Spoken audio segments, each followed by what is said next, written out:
ஒருத்தர் ஒரு தவறு செஞ்சு விட்றாருன்னு வச்சுக்கோங்க. உடனே நீ செஞ்சது தவறு அப்படின்னு சொல்கிறது ஒரு வகை. அதுக்கு பதிலாக எது சரின்னு அவர் புரிந்து கொள்ள உதவி செய்கிறது இன்னொரு வகை. இந்த ரெண்டாவது வகை இருக்குது பாருங்கள், நிர்வாக இயலில் இது ரொம்ப முக்கியம். அலுவலகத்தில் வேலை பார்க்குற ஒருத்தர் முக்கியமாக தெரிஞ்சுக்க வேண்டியது என்ன தெரியுமா? சக ஊழியர்கள்கிட்ட எப்படி பழகணும், மேலதிகாரிகள்கிட்ட எப்படி பழகணும், தனக்கு கீழே வேலை செய்கிறவங்கக்கிட்ட எப்படி பழகணும், வாடிக்கையாளர்கள்கிட்ட எப்படி பழகணும், இவங்க எல்லார்கிட்டையும் செம்மையான உறவை ஏற்படுத்திக்கிறது எப்படி, இதையெல்லாம் சொல்லிக் கொடுக்குற பாடம் தான் இன்டர் பர்சனல் ஸ்கில், திறமையான உறவு அப்படிங்கிறது. எந்த வேலையில் இருந்தாலும் சரி, இந்த உறவுகளை வளர்க்கும் திறன் உள்ளவங்க சீக்கிரம் முன்னுக்கு வந்துடுறாங்க. மற்றவங்கக்கிட்ட உறவை பலப்படுத்திக்கிறது எப்படி அப்படின்னு தெரிஞ்சுக்கிட்டோம்னா எந்த ஒரு தடையையும் சுலபமாக தாண்டி செய்கிற தொழிலில் முன்னுக்கு வந்துடலாம். ஹார்வர்டு பல்கலைக்கழகத்தில் ஒரு கணக்கெடுப்பு பண்ணி பார்த்தாங்களாம். பார்க்குற வேலையில் எது மாதிரி குணாதிசயம் உள்ளவங்க வேகமாக முன்னுக்கு வர்றாங்க அப்படின்னு தெரிஞ்சுக்கிறதுக்காக இந்த கணக்கெடுப்பு. வெவ்வேறு துறையில் வேகமாக முன்னுக்கு வந்திருக்கிற பல பேரை சந்தித்து இந்த சர்வேயை நடத்தியிருக்கிறாங்க. அவங்க கண்டுபிடிச்சி சொல்லியிருக்கிற உண்மை என்ன தெரியுமா? ஒருத்தர் ஒரு வேலையில் இருந்தால் அது சம்பந்தப்பட்ட சப்ஜெக்ட் பற்றிய அறிவு 35% இருந்தால் போதுமா. ஆனால் உறவுகளை வளர்க்கக்கூடிய திறன், இன்டர் பர்சனல் ஸ்கில்லு 65% வேணும். இப்படி உள்ளவங்க சீக்கிரம் முன்னுக்கு வந்துடுறாங்களாம். அதனால் ஒருத்தருக்கு வேலை சரியாக புரியலைன்னா கூட விவரமாக மற்றவங்கக்கிட்ட பழகிறது எப்படின்னு புரிஞ்சால் போதும், அவர் முன்னுக்கு வந்துடலாம். அலுவலகங்களில் மட்டும் இல்லை, எல்லா இடங்கள்லேயும் இது ரொம்ப முக்கியம். வீட்டுக்குள்ளேயும் இது ரொம்ப முக்கியம், வீட்டுக்கு வெளியேயும் இது முக்கியம். அடுத்தவங்கக்கிட்ட பழகிறது எப்படிங்கிறத தெரிஞ்சிக்காதவன் வாழ்க்கையில் முன்னேற முடியாது. இன்றைக்கி ஆயுதங்களால் காயப்படுத்தி கொள்ளுகிறவர்களை விட வார்த்தைகளால் காயப்படுத்தி கொள்ளுகிறவர்கள் தான் அதிகம். பெரியவங்க என்ன சொல்கிறாங்க தெரியுமா? நீங்கள் இந்த பூமியில் பிறந்ததன் அர்த்தம் பூர்த்தியாகணும்னா அடுத்தவங்களுக்கு உதவி பண்ணுங்கள். அடுத்தவங்களுக்கு உதவி செய்ய முடியாவிட்டால் கூட பரவாயில்லை, ஆனால் யாரையும் புண்படுத்தி விடாதீங்க அப்படின்னு சொல்கிறாங்க. எனக்கு தெரிஞ்ச ஒருத்தர் ஒரு அலுவலகத்தில் வேலை பார்க்குறார். அவர் சொல்லுவார், எனக்கு இந்த இன்டர் பர்சனல் ஸ்கில் ரொம்ப அதிகம் சார். சக ஊழியர்கள்கிட்ட ரொம்ப சுமூகமாக நடந்துக்குவேன். என் கூட வேலை பார்க்குற ஒருத்தருக்கு ஏதாவது ஒரு கஷ்டம்னா அந்த சமயத்தில் அவர் செய்ய வேண்டிய வேலையை நான் செஞ்சுருவேன் சார் அப்படிம்பார். நான் அவர்கிட்ட சமீபத்தில் அப்படி ஏதாவது செஞ்சுருக்கீங்களா அப்படின்னு கேட்டேன். செஞ்சுருக்கேன் சார்.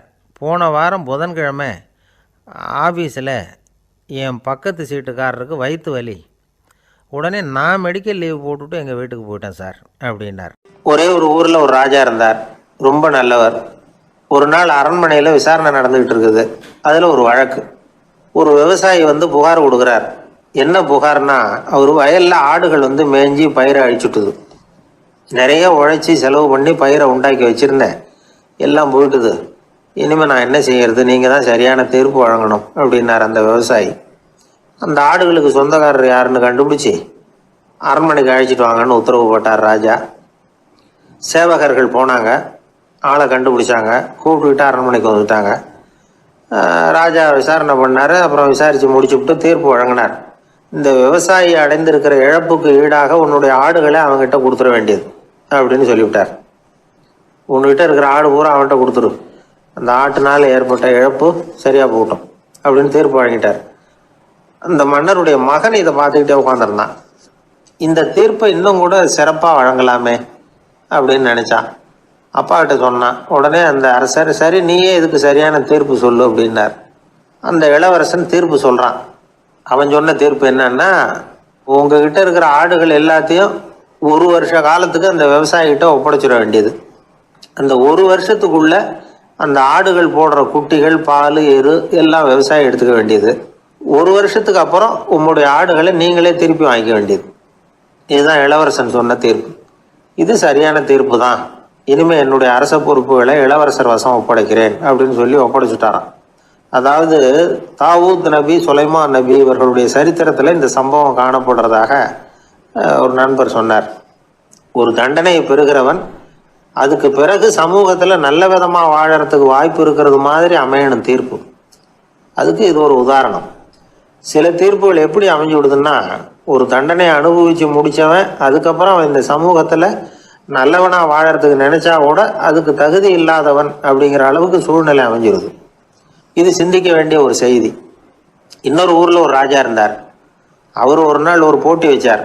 என்ன போட்டின்னா, அரண்மனை வாசலில் ஒரு பெரிய நீச்சல் குளம், அதில் நிறைய விஷப்பாம்புகள். எந்த இளைஞன் துணிச்சலாக அதில் நீச்சல் குளத்தில் குதித்து நீந்தி கரையேறி வர்றானோ அவனுக்கு 100 ஏக்கர் நிலம் பரிசாக வழங்கப்படும். அது வேணாம்னா 1000 ஆடுகள் பரிசாக வழங்கப்படும். அதுவும் வேணான்னா என்னுடைய மகளை கல்யாணம் பண்ணிக்கலாம். இதுதான் மன்னருடைய அறிவிப்பு. பரிசுலாம் நல்லா தான் இருக்குது. இருந்தாலும் பாம்புகள் உள்ள குளம்ங்கிறது நல்லா இல்லையே. அதனால் யாரும் அதில் குதித்து நீஞ்சறதுக்கு முன் வரல. இருந்தாலும் திடீர்னு ஒரு இளைஞன் அந்த நீச்சல் குளத்தில் குதிச்சான். நீந்தினா ஒரு வழியாக கரையேறி வந்துட்டான். மன்னருக்கு ரொம்ப மகிழ்ச்சி. நீ தான் தைரியமான இளைஞன், வா இப்படின்னு கூப்பிட்டார். கிட்ட வந்தான். அந்த இளைஞன் தண்ணீர் சொட்ட சொட்ட நிற்கிறான். சரி, உனக்கு 100 ஏக்கர் நிலம் வேணுமான்னு கேட்குறார். வேண்டாங்கிறான். சரி, அப்படின்னா 1000 ஆடுகள் வேணுமான்னு கேட்குறார். அதுவும் வேணாங்கிறான். ஓ, அப்படின்னா என் பொண்ணை கல்யாணம் பண்ணிக்கிறியா அப்படின்னு கேட்குறாரு. அதுவும் வேணாங்கிறான். ராஜாவுக்கு ஒன்றும் புரியல. அப்படின்னா உனக்கு என்ன தான் வேணும் அப்படிங்கிறார். என்னை பிடிச்சி இந்த குளத்துல தள்ளி விட்டவன் யாருங்கிறது எனக்கு தெரியணும் அப்படின்னு. அன்பா இருக்கணும்னு அநேக பெரியவங்க சொல்லியிருக்கிறாங்க. நாமளும் அதை கேட்டுவிட்டு அன்பு காட்டுறதுக்கு தயாராக தான் இருக்கிறோம். அதை வாங்கிறதுக்கு தான் ஆளை காணும். இருந்தாலும் அன்புல எத்தனையோ வகை உண்டு. அதை சரியாக புரிஞ்சுக்கிட்டு அதுக்கப்புறம் அன்பு காட்ட ஆரம்பிக்கணும். வகையை புரிஞ்சுக்காமல் அன்பு காட்டினா வம்புல மாட்டிக்க வேண்டியது தான். அன்புன்னா சாதாரணமாக நினச்சி விடாதீங்க. அதில் எவ்வளோ விதம் தெரியுமா? இரக்கம், கருணை, காருண்யம், பந்துத்துவம், பட்சம், பாசம், நேசம், விசுவாசம், அபிமானம், காதல், பக்தி, இப்படி பல விதமாக அதை பற்றி சொல்லி வச்சிருக்கிறாங்க பெரியவங்க. இந்த வார்த்தைகள்லாம் நாம் கேள்விப்பட்டது தான். இருந்தாலும் அதுகளுக்குள்ள என்ன வித்தியாசம்னு கேட்டால் சரியாக சொல்ல தெரியாது. அதனால் இந்த வார்த்தைகளுக்கெல்லாம் பெரியவங்க என்ன விளக்கம் சொல்கிறாங்கன்னு இப்போ பார்க்கலாம். எளியவர்கள் மேலே செலுத்துகிற அன்பு இருக்கு பாருங்க, அதுக்கு இரக்கம்னு பேர்.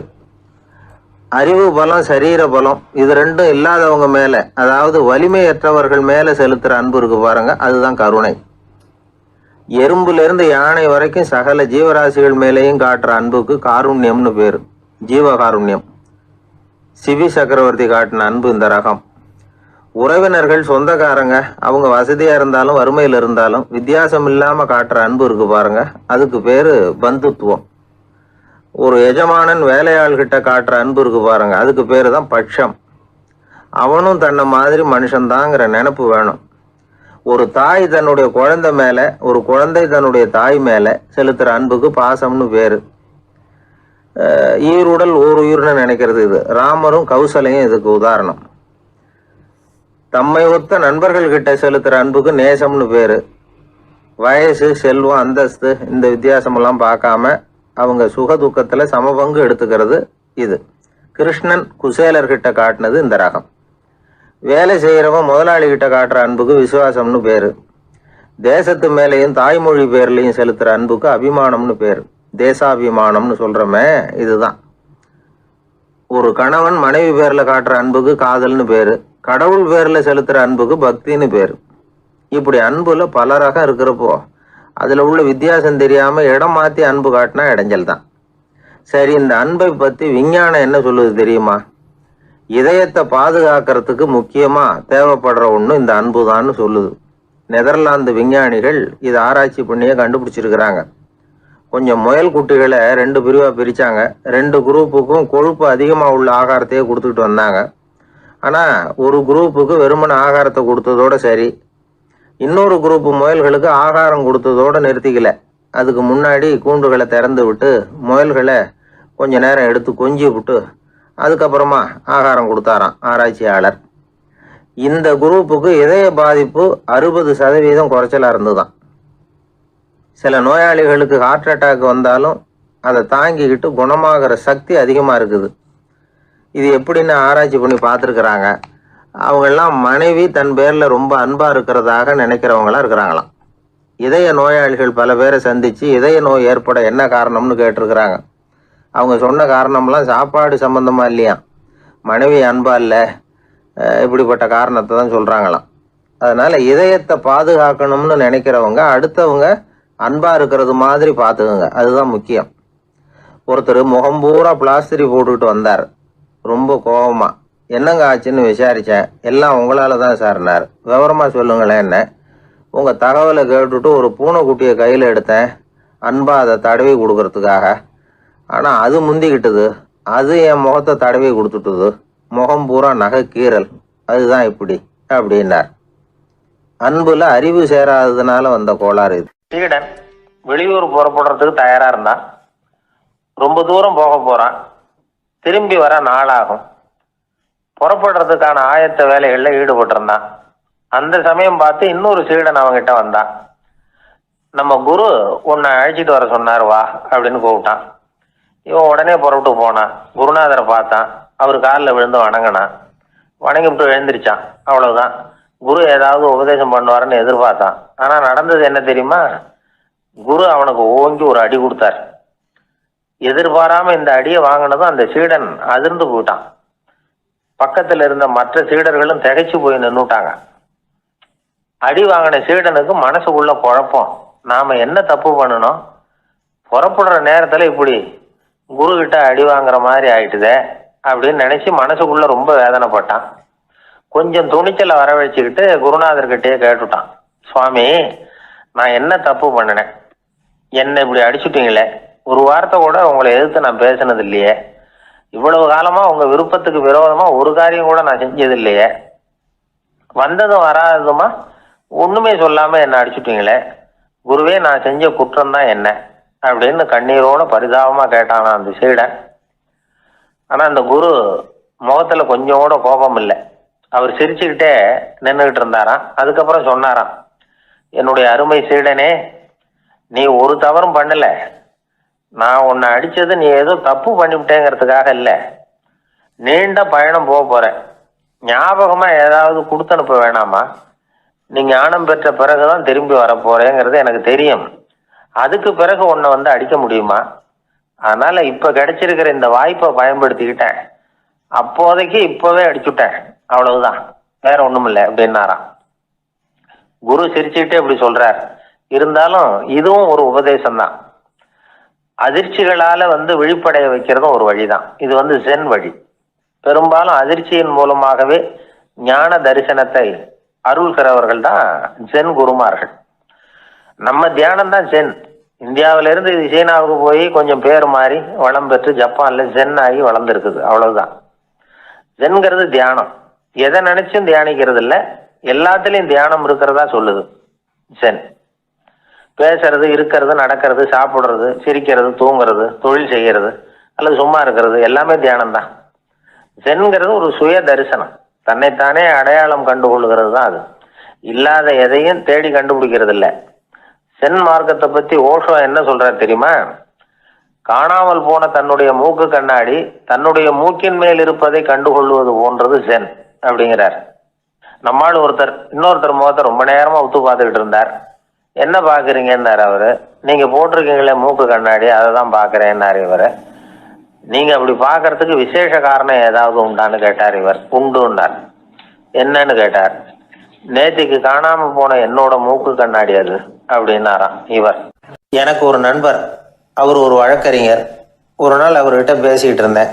அப்ப கேட்டேன், ஏன் சார் நீங்கள்லாம் கோர்ட்ல வாதாடுறப்போ கருப்பு நிற அங்கி அணியிறீங்களே, அதுக்கு என்ன காரணம்? சட்டத்துக்கும் கருப்பு கலருக்கும் என்ன சம்பந்தம் அப்படின்னு கேட்டேன். அது ஒரு சுவாரஸ்யமான கதைன்னார் அவர். சொல்லுங்களேன் அப்படின்னு அவர் சொன்னார்.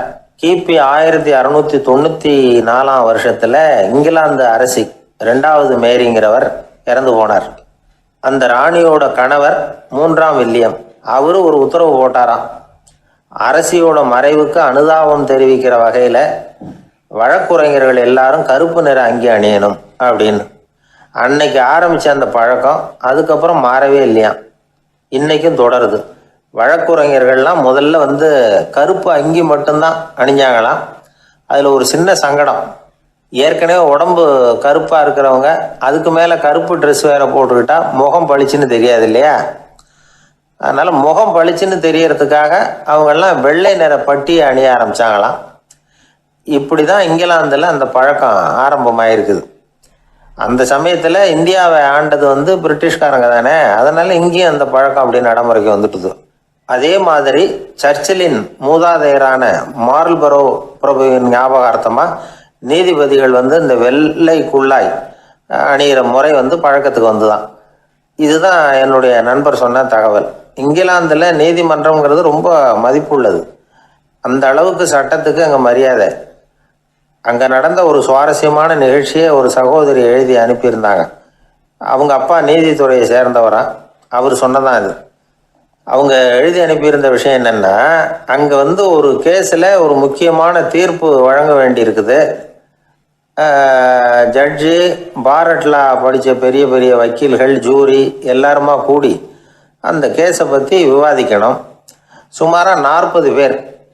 இதுக்காக கோர்ட்டு ஹாலில் விசேஷ சேம்பரில் நுழையிறதுக்கு முன்னாடி அவங்களெலாம் தங்களுடைய கோட்டு தொப்பி எல்லாத்தையும் கழட்டி அங்கே நின்றுக்கிட்டு இருந்த ஒரு அட்டெண்டர்கிட்ட கொடுத்துட்டு உள்ளே போனாங்க. அந்த ஆள் படிக்காதவர்.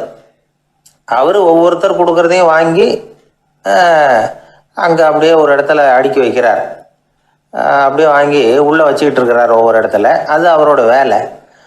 உள்ளே போன ஜட்ஜி, வக்கீல், ஜூரி எல்லாரும் ரொம்ப நேரமாக அந்த கேஸை பற்றி விவாதிக்கிறாங்க. ஒரு நாள் பூரா ஆயிட்டுது. அவ்வளவு தீவிரமாக அக்கு வேறு ஆணி வேறையாக பிச்சு உதறி இருக்கிறாங்க. ஒரு வழியாக 13 மணி நேரம் கழித்து வெளியில் வந்திருக்கிறாங்க. ஒவ்வொருத்தராக வர வர அந்த அட்டெண்டரும் அவங்கவுங்க கோட்டு தொப்பியை அவங்கக்கிட்ட எடுத்து ரொம்ப மரியாதையாக திருப்பி கொடுத்துக்கிட்டு இருக்கிறார். கடைசியாக ஜட்ஜ்மெண்ட்லாம் எழுதி முடிச்சுட்டு ரொம்ப திருப்தியோடவும் களைப்போடவும் வெளியில் வந்துக்கிட்டு இருக்கிறாராம். இந்த ஆள் அவருடைய மேல் கோட்டையும் தொப்பியையும் எடுத்து அவர்கிட்ட ரொம்ப மரியாதையோடு நீட்டினாராம். ஜட்ஜுக்கு ரொம்ப ஆச்சரியம். இந்த ஆள் எப்படி இவ்வளவு பேரோட கோட்டு தொப்பி எல்லாத்தையும் ஞாபகம் பேசகாமல் திருப்பி கொடுக்குறார் அப்படிங்கிறது அவருக்கு ஆச்சரியம். அதனால் அவர் அந்த ஆளை பார்த்து கேட்டாராம், ஏப்பா இந்த கோட்டை கொடுக்குறிய, இது என்னோடது தானா, என்னோடது தான்னு உனக்கு எப்படி தெரியும் அப்படின்னாராம். இதுக்கு அந்த பியூனு ரொம்ப பதவிசா பதில் சொன்னாராம், ஐயா இந்த கோட்டு ஹேட்டை உங்ககிட்ட வாங்கி மாட்டினேன், இப்போ திரும்ப உங்ககிட்ட தரணும், தந்துட்டேன், இதுதான் என்னோட வேலை. மற்றபடி இது உங்களோடதா இல்லையா அப்படிங்கிறதெல்லாம் எனக்கு தெரியாதுங்க அப்படின்னார். ஊரில் ஒரு ஞானி இருந்தார். ஒரு நாள் அவரை தேடிட்டு ஒருத்தர் வந்தார். வந்தவர் ஞானியை பார்த்து ஒரு கேள்வி கேட்டார். ஐயா உங்களுடைய சாதனை என்ன? இதுதான் அவர் கேட்ட கேள்வி. இதை கேட்டதும் அந்த ஞானி நிமிர்ந்து இவரை பார்த்தார். அப்புறம் சொன்னார், அது ஒன்றும் பெரிய விஷயம் இல்லை, அது ரொம்ப எளிமையான ஒன்று. எப்போ எனக்கு பசிக்குதோ அப்போ நான் சாப்பிட்ருவேன், எப்போ எனக்கு தூக்கம் வருதோ அப்போ நான் தூங்கிடுவேன், அவ்வளவுதான் அப்படின்னார். கேள்வி கேட்டவர் ஒரு மாதிரி ஆயிட்டார். ஐயா இதே தானே நாங்களும் செய்கிறோம், இதுல என்ன அதிசயம் இருக்கு அப்படின்னார். இப்போ அந்த ஞானி சொன்னாராம், இங்கே தான் நீங்கள் தப்பு பண்ணுறீங்க அப்படின்னாராம். அப்படியான்னாரு இவர். ஆமாம் அப்படின்னாராம். நீங்கள் செய்கிற தவறு எனக்கு புரியுது. ஏன்னா நான் உங்களை மாதிரி நான் வாழ்ந்து பார்த்துருக்குறேன். அதனால என்னுடைய அனுபவத்தில் உங்களுக்கும் எனக்கும் உள்ள வித்தியாசத்தை உணர முடியுதுன்னாராம். என்ன சொல்றீங்க, எனக்கு ஒன்றும் புரியலையேன்னாரா இவர். இதை பாருங்க, சாப்பிட்றதுங்கிறது நாம 2 பேருக்கும் பொதுவான ஒரு காரியம்தான். ஆனா நீங்க சாப்பிட்றதுக்கும் நான் சாப்பிட்றதுக்கும் வித்தியாசம் இருக்கு அப்படின்னாராம். என்ன வித்தியாசம்னு கேட்டிருக்கார். நீங்க பசி இல்லாத பொழுது சாப்பிட்றீங்க, இப்போ சாப்பிட்ற நேரம் வந்துட்டுது அப்படிங்கிறதுக்காக சாப்பிட்றீங்க. சாப்பாடு ருசியா இருக்கு அப்படிங்கிறதுக்காக சாப்பிட்றீங்க. எது தேவைங்கிறது தெரியாம சாப்பிட்றீங்க. அது மாதிரி தூக்கமும் உங்களுக்கு ஒரு பழக்கமா போட்டுது. இப்போ இது தேவையா இல்லையா அப்படிங்கிறத பத்தி நீங்க யோசிச்சு பாக்குறது இல்ல. சாப்பிடும்பொழுது 1000 வேலைகளை மனசுல நினைச்சுக்கிட்டு இருப்பீங்க, அதனால அது சாப்பிடுதலா இருக்காது. அதே மாதிரி நீங்க தூங்கும் பொழுதும் அது தூங்குதலா இருக்காது. ஏகப்பட்ட கனவுகள் வரும். உங்க மனசு மேலும் மேலும் கனவுகளை உருவாக்கி கொண்டே இருக்கும். அதனால எனக்குள்ள நடக்கிறது வேற மாதிரி, நீங்க நினைக்கிறது மாதிரி இல்ல. எனக்குள்ள நடக்கிறது எப்படின்னா, நீங்க செய்யறது மாதிரி இல்ல. தூக்க உணர்வு வந்த உடனே தூங்குதல் மட்டுமே நடைபெறும். அதுதான் என்கிட்ட நடக்கிறது அப்படின்னாராம் அந்த ஞானி. இப்போ வித்தியாசம் புரியுதா? அந்த ஞானி சாப்பிடுறத அனுபவிக்கிறார், அது எக்ஸ்பீரியன்ஸ். நாம அப்படி இல்லை, மனம் போன போக்கில் சாப்பிடுறோம். இது இன்டெலிஜிங். இது ரெண்டுலேயும் செயல்ல வேறுபாடு இல்லை, விழிப்புணர்வுல தான் வேறுபாடு இருக்கு. அவர் சாப்பிடும் பொழுது ஒரு சாட்சி மனோபாவத்தோட சாப்பிடுறார். எவ்வளவு தேவையோ அவ்வளவுதான் சாப்பிடுறார். ஏன்னா அவருடைய விழிப்புணர்வு முழுமையா செயல்படுது. அதனால அவர் சாப்பிடும் பொழுது நம்மை விட மகிழ்ச்சியா இருக்கிறார். நாம அப்படி இல்லை, வயிற்றை நிரப்புறதுக்காக சாப்பிடுறோம். இன்னும் சொல்ல போனா சாப்பிடும் பொழுது நாம அங்கேயும் இருக்கிறது இல்லை, எங்கேயோ போயிடுறோம், உடம்பு மட்டும்தான் அங்க இருக்கும். ஆனா ஞானி அப்படி இல்லை, அவர் சாப்பிடும் பொழுது சாப்பிடுதல் மட்டுமே இருக்கும். எந்த ஒரு செயலையும் விழிப்புணர்வோட செய்யலாம், மனம் போன போக்கிலையும் செய்யலாம். விழிப்புடன் செய்யறப்போ செய்யும் செயல் நம்ம அனுபவமாகிறது, அவ்வளவுதான். இதெல்லாம் பெரிய தத்துவம் மாதிரி தெரியும். இருந்தாலும் நாம புரிஞ்சுக்க வேண்டியது என்னன்னா, எந்த காரியத்தை செஞ்சாலும் அதுல முழு ஈடுபாடு வேணுங்கிறது முக்கியம். அந்த அளவுக்கு முதல்ல நம்மளை மாத்திக்கிட்டா போதும். ஆனா நம்ம ஆளுங்க அந்த அளவுக்கு இருக்கிறது இல்ல, எல்லாமே அரைக்குறை தான். கேட்டா ஞாபகம் மருதி. ஒருத்தன் என்ன பண்ணானா, விமான டிக்கெட் வாங்கிக்கிட்டு ரயில்வே ஸ்டேஷனுக்கு வந்துட்டான். அப்புறம் தான் புரிஞ்சுது தவறுதெல்லாம் இங்க வந்துட்டோங்கிறது. உடனே அவசரமா விமான நிலையத்தை நோக்கி ஓடி இருக்கிறான். அங்க போய் கவுண்டர்ல கேட்டிருக்கான், மேடம் நான் தவறுதலா ரயில்வே ஸ்டேஷனுக்கு போயிட்டேன், இப்ப விமானத்தையும் தவற விட்டுட்டேன், அடுத்த பிளைட்ல எனக்கு இதை மாத்தி தர முடியுமான்னு கேட்டிருக்கான். முடியாதுன்னாங்களாம் அந்த அம்மா. ஏன்னு கேட்டானா, ஏன்னா இப்ப நீங்க வந்திருக்கிறது பஸ் ஸ்டாண்டு அப்படின்னாங்களாம். மனிதர்கள்ல சில பேரு ரொம்ப வித்தியாசமா நடந்துக்குவாங்க. மற்றவங்களுக்கு அது ரொம்ப ஆச்சரியமா கூட இருக்கும். அந்த ஆள் ஒரு மாதிரி பார்த்து நடந்துக்கோ அப்படின்னு கூட சொல்றது உண்டு. இவங்களை பார்த்து நாம பித்து குளியும்போம். உளவியல் இவங்களை எக்ஸென்ட்ரிக்ஸ் அப்படின்னு சொல்லுது. இவங்களை மனநோயாளிகள்னு தவறா புரிஞ்சுக்க கூடாது. அவங்க வேற இவங்க வேற. எக்ஸென்ட்ரிக்ஸ் பத்தின சில விவரங்கள் ஒரு புத்தகத்துல இருக்கு. அதாவது ஸ்காட்லாந்துல ஒரு உளவியல் மருத்துவர் அதை எழுதியிருக்கிறார். அவர் பேரு டாக்டர் டேவிட் வீக்ஸ். அவருக்கு ஒரு உதவியாளர் இருந்தாராம், அவர் பேரு கேட் வுட். இவங்க 2 பேரும் சேர்ந்து இங்கிலாந்து பூரா சுற்றி பார்த்துருக்காங்க. 3 வருஷம் சுற்றினாங்களாம். நான் சொன்னது மாதிரி ஒரு மாதிரியாக இருக்கிற ஆசாமிகள் பல பேரை சந்தித்து பேசி அவங்கள பற்றி ஆய்வுலாம் நடத்தியிருக்கிறாங்க. அப்படி நடத்தி அதை ஒரு புஸ்தகமாக எழுதியிருக்கிறாங்க. நிறைய பேசி பார்த்துட்டு அவங்க சொல்லியிருக்கிறத கேட்டால் ரொம்ப ஆச்சரியமாக இருக்குது. நாம் இவங்களை பார்த்து பித்துக்குழிங்கிறோம், எக்ஸென்ட்ரிக்ஸ் அப்படின்னு சொல்கிறோம், கிண்டல் கூட பண்ணுறோம். ஆனால் அவங்களோட அறிவு ரொம்ப தெளிவானதான். இந்த ஆராய்ச்சியாளர்கள் சொல்கிறாங்க, அவங்க உடல் நலமும் ரொம்ப நல்லா இருக்குதான், உடம்புலையும் எந்த கோளாறும் இல்லையா. அவங்களுக்கு மகிழ்ச்சியும் அதிகமாக, ஆயுளும் அதிகமாக. அவங்களில் பல பேர் என்ன சொல்கிறாங்கன்னா, நீங்கள் நினைக்கிறது மாதிரி இல்லை நாங்கள், ஆனால் நாங்கள் மற்றவங்கள்லேருந்து வேறுபட்ட தன்மை உள்ளவங்க அப்படிங்கிறத ஒத்துக்கிறாங்களாம். இந்த உலகம் பிறந்ததுலேருந்தே இப்படிப்பட்ட வித்தியாசமான ஆசாமிகளும் பிறந்திருக்கிறாங்க. சரி, அப்படிப்பட்டவங்க எப்படி இருப்பாங்க? இப்போ ஒரு மகாராஜா தன்னோட நாய்க்கு லட்சக்கணக்கில் பணம் செலவு பண்ணி கல்யாணம் பண்ணி வச்சிருக்கிறார். ஒரு கோடீஸ்வரர் தான் வளர்த்துக்கிட்டு இருந்த பூனைகளுக்கு தன்னோட சொத்து பூராவும் எழுதி வச்சிருக்கிறார். இது மாதிரி ஒருத்தர் 2 பேர் இல்லை, நிறைய பேர் உண்டு. சில பேர் எப்படி தெரியுமா, அவங்களுக்கு வசதியில் எந்த குறையும் இருக்காது, வீடு காரு பணம் எல்லாம் தாராளமாக இருக்கும். அப்படி இருந்தாலும் அவங்கக்கிட்ட ஒரு பழக்கம் இருக்கும். யாராவது ஒரு நண்பர் வீட்டு விசேஷத்துக்கு போயிருப்பார், இல்லைன்னா ஒரு கடைக்கு போயிருப்பார். அவங்க ரொம்பவும் மரியாதையாக வரவேற்று எல்லாம் பண்ணிகிட்டு இருப்பாங்க. ஆனால் இவர் அவங்களுக்கு தெரியாமல் ஏதாவது ஒரு பொருளை திருடி பாக்கெட்டில் போட்டுட்டு வந்துடுவார். அப்படி வந்தால் தான் இவருக்கு திருப்தி. பல பேர் அவங்க வளர்த்த பிராணிகளுக்கு பளிங்கு கல்லால் சமாதி கட்டி வச்சிருக்கிறாங்க. இப்படிலாம் பண்ணுறாங்க. பல பேர் அவங்களுக்கு பிடித்தமான ஒருத்தர் எப்படியோ அதே மாதிரி தலைமுடி தாடி வச்சுக்கிறது, உடை உடுத்திக்கிறது, மலை குகையில் போய் குடியிருக்கிறது, இப்படி எவ்வளவோ வினோதமான நடவடிக்கைகள். இவங்களையெல்லாம் ஆய்வு பண்ணின டாக்டர் வீக்ஸ் என்ன சொல்கிறாரு தெரியுமா? பொதுவாக இவங்க உயர்ந்த புத்திசாலிகளாக இருக்கிறாங்க. ஒருமைப்பட்ட மனம், கருமையுமே கண்ணான பண்பு, தனிமையை நாடுற மனப்பான்மை எல்லாம் இவங்களுக்கு உண்டு. அவங்களில் பல பேர் அவங்க பெற்றோருக்கு முதல் குழந்தை அல்லது ஒரே குழந்தை, இப்படி தான் இருக்கிறாங்க. இது மாதிரியானவங்க பெண்கள் 1 பங்குன்னா ஆண்கள் 2 பங்கு. இவங்கெல்லாம் ஆக்கப்பூர்வமான செயல் செய்கிறாங்க, அப்படிப்பட்டவங்களா தான் இருக்கிறாங்க. அடுத்தவங்க கிட்ட அன்பு காட்டுறவங்களா இருக்கிறாங்க, உற்சாகம் ஊட்டுறவங்களா இருக்கிறாங்க. அவங்களுடைய ஆக்கப்பூர்வமான பணிகளுக்கு ஊக்கம் கொடுத்தா அவங்க மன சந்தோஷமும் உடல் நலமும் பெருகும், ஆயுளும் கூடும். இதெல்லாம் அந்த டாக்டருடைய கண்டுபிடிப்பு. பித்துக்குழித்தனத்துக்கும் மனநோய்க்கும் வித்தியாசம் உண்டுங்கிறத சொல்றது தான் இந்த தகவல். அதனால 2ம் ஒன்றுன்னு நினைச்சிடக்கூடாது.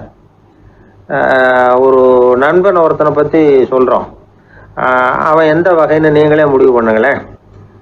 அவன் ஒரு கல்யாண வீட்டுக்கு போய் சாப்பிட்டுட்டு வெளியில் வந்தோம். அவன் கூட வெளியில் வந்த உடனே ரொம்ப நேரமாக தன்னோட செருப்பை தேடிட்டு இருந்தான்.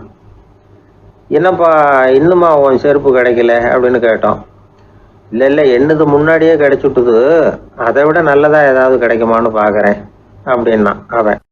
ஒரு தடவை கலைவாணர் என்எஸ் கிருஷ்ணன் பேராசிரியர் கல்கியை சந்தித்து பேசிக்கிட்டு இருந்தாராம். கலைவாணர் கல்கியை பார்த்து, எனக்கு கதை எழுத ஆசையாக இருக்குது, எப்படி எழுதுறதுன்னு கேட்டாராம். கதை எழுதுறதுக்கு 4 மை வேணும்னாராம் கல்கி. அப்படியா, அப்படின்னா என்னென்ன கலர் மை அப்படின்னு கேட்டிருக்காரு கலைவாணர் சிரிச்சுக்கிட்டே. நான் சொன்னது கலர் மை இல்லை, அது வேற மை. அதாவது கதை எழுதுறதுக்கு தேவைப்படுகிற 4 மை எதுன்னா, 1 திறமை, 2 பேணாமை, 3வது தனிமை, 4வது பொறுமை அப்படின்னாராம். உடனே கலைவாணர், உங்கள் யோசனை அருமை அப்படின்னாராம். அதுதான் கலைவாணர். பொதுவாக எழுத்தாளர்கள் எழுதுகிற மாதிரி நடந்துக்கிறது இல்லை. ஆனால் கலைவாணர் என்ன சொல்லுவாரோ அதே மாதிரி நடந்துக்குவார். எல்லாருக்கும் எல்லாம் கிடைக்கணுங்கிற கருத்தை சினிமா படங்களில் வலியுறுத்துவார். அதே மாதிரி நடைமுறை வாழ்க்கையிலேயே எல்லாருக்கும் எல்லாமும் கொடுப்பார். பணம், பதவி, புகழ் இப்படி எதுவுமே இல்லாத ஒரு சாதாரண மனுஷனாக இருந்தால் கூட இவர் மனுஷனுக்கு கொடுக்குற மரியாதையில் கொஞ்சமும் குறைச்சல் இருக்காது. இந்த குணம் சாதாரணமாக எல்லாருக்கும் இருக்கிறது இல்லை. அவர் சினிமா தியேட்டருக்கு போய் சினிமா பார்க்குறது வழக்கம். அவர் வந்திருக்கிறாருங்கிறது தெரிஞ்சால் போதும், வெளியில் பிச்சைக்காரங்க வந்து கூடிடுவாங்க. இது அவருக்கு தெரியும். வெளியில் நம்மளை நம்பி ஒரு கூட்டம் காத்துக்கிட்டு இருக்குமேன்னு நினைப்பார். உடனே ஒரு 100 ரூபா நோட்டை கொடுத்து சில்லறையாக மாற்றிட்டு வர சொல்லுவார். படம் முடிஞ்சு வெளியில் வர்றப்போ சில்லறையோடு வருவார். எல்லாருக்கிட்டையும் கொடுத்துருவார். ஏன்னா எல்லாரும் தேடிட்டு வருவாங்க அவரை. என்ன எல்லாரும் சௌக்கியமாக இருக்கிறீங்களா அப்படின்னு பிரியமாக விசாரிப்பார். ஏதோ ரொம்ப நெருங்கின சொந்தக்காரங்களை விசாரிக்கிறது மாதிரி விசாரிப்பார். தன்கிட்ட இருக்கிற சில்லறையை எல்லாருக்கும் சமமாக பிரித்து கொடுத்துட்டு தான் அங்கேருந்து புறப்படுவார். ஒரு நாள் அது மாதிரி புறப்படுற சமயத்தில் ஒரு சின்ன பையனுக்கு சில்லறை எதுவும் கிடைக்கல கொடுக்கறதுக்கு. இது கலைவாணருக்கு தெரியாது. காரில் ஏறி புறப்பட்டு போயிட்டார். அந்த பையன் காரை பிடிச்சிக்கிட்டு பின்னாடியே ஓடியாந்துருக்கிறான். ஐயா, நீங்களே இல்லைன்னு சொன்னால் நான் என்ன பண்ணுறது, இன்னைக்கு பட்னி தான், அம்மாவுக்கு வேற உடம்பு சரியில்லை அப்படின்னு கத்திக்கிட்டே ஓடியாந்தானா. கலைவாணர் கவனிச்சுட்டார். உடனே காரை நிறுத்த சொன்னார். இறங்கினார். அந்த சின்ன பையனை கட்டி பிடிச்சிக்கிட்டு, என்னை மன்னிச்சுக்கப்பா, நான் கவனிக்காமல் வந்துட்டேன் அப்படின்னு சொல்லி அழ ஆரம்பிச்சிட்டாராம். இன்னொரு தடவை இதே மாதிரி ஒரு தியேட்டர்லேருந்து வெளியில் வந்திருக்கிறார். ஒரு ஆள் அவர்கிட்ட வந்து நின்றுருக்கார். அவர் கொடுக்கறதுக்கு இவர்கிட்ட பணம் இல்லை. பணம் இல்லையாப்பா அப்படின்னாராம். உங்ககிட்டே இல்லையா அப்படின்னாராம் அவர். கலைவாணருக்கு மனசு ரொம்ப சங்கடமாக போச்சு. உடனே புறப்பட்டு வீட்டுக்கு போனார். அங்கே இங்கே தேடி பார்த்து அங்கேருந்த கொஞ்சம் நெஞ்ச சில்லறையை எடுத்தார். காரு டிரைவரை கூப்பிட்டார்.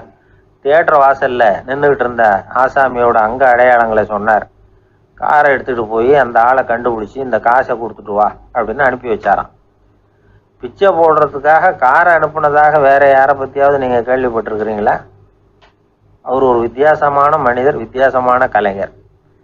கலைவாணரோட சகோதரர் கல்யாணம் நடந்தது. அதில் தியாகராஜ பாகவதர் கச்சேரி முடிஞ்ச உடனே அதில் சம்பந்தப்பட்ட கலைஞர்களுக்கெல்லாம் கலைவாணர் பரிசுகள் கொடுக்குறார். அந்த கச்சேரியில் கடம் வாசித்தவருக்கு மட்டும் மற்ற எல்லாருக்கும் கொடுத்ததை விட பெருசாக ஒரு வெள்ளிக்கோப்பையை பரிசாக கொடுத்தாராம். மற்றவங்களுக்கெல்லாம் சின்னதாக கொடுத்துட்டு கட வித்துவானுக்கு மட்டும் பெருசாக பரிசு கொடுக்குறீங்களே ஏன்னு கேட்டிருக்கிறாங்க. அதுக்கு கலைவாணர் விளக்கம் கொடுத்தாராம். இப்பெல்லாம் ரயிலில் கூட்டம் அதிகங்கிறது உங்களுக்கு எல்லாருக்கும் தெரியும். இந்த வித்வான் இவ்வளவு பெரிய மண்பானையை ரயிலில் ரொம்ப பத்திரமா உடையாம ரொம்ப தூரத்திலேருந்து கொண்டு வந்துருக்கிறாரே, அது என்ன சாமானியமான காரியமா? அவரோட அந்த சாமர்த்தியத்தை பாராட்டுறதுக்காக தான் அவருக்கு இவ்வளவு பெரிய பரிசு அப்படின்னாராம். ஐயா, உங்கள் பேரை தொடர்ந்து தினம் கேட்டுக்கிட்டு இருக்கிறேன் அப்படின்னார் ஒருத்தர். தொடர்ந்து கேட்குறீங்களே, உங்களுக்கு காது வலிக்கலையா அப்படின்னு கேட்டோம். பேசுகிற உங்களுக்கே வாய் வலிக்கலை அப்படிங்கிறப்போ கேட்குற எங்களுக்கு எப்படி காது வலிக்கும் அப்படின்னார். நம்ம உடம்புல ஒரு அதிசயம் என்ன தெரியுமா? ரொம்ப நேரம் நாம் நடக்கிறோம்னு வச்சுக்கோங்க, கால் வலிக்கும். ரொம்ப நேரம் வேலை செஞ்சால் கை வலிக்கும், உடம்பு வலிக்கும். ரொம்ப நேரம் பார்த்துக்கிட்டே இருந்தால் கண்ணு வலிக்கும். ரொம்ப நேரம் பேசிக்கிட்டே இருந்தால் வாய் கூட வலிக்கும். ஆனால் ரொம்ப நேரம் கேட்டுக்கிட்டே இருக்கிறதுனால காது வலிக்கிறது இல்லை. அதனால் கேட்குறதுக்கு முக்கியத்துவம் கொடுத்தாங்க நம்ம பெரியவங்க. திருவள்ளுவர் தேவையில்லாமல் வார்த்தைகளை உபயோகப்படுத்த மாட்டார். ஒரு திருக்குறள்னு எடுத்துக்கிட்டாவே அதில் மொத்தம் 7 வார்த்தைகள், அவ்வளவுதான்.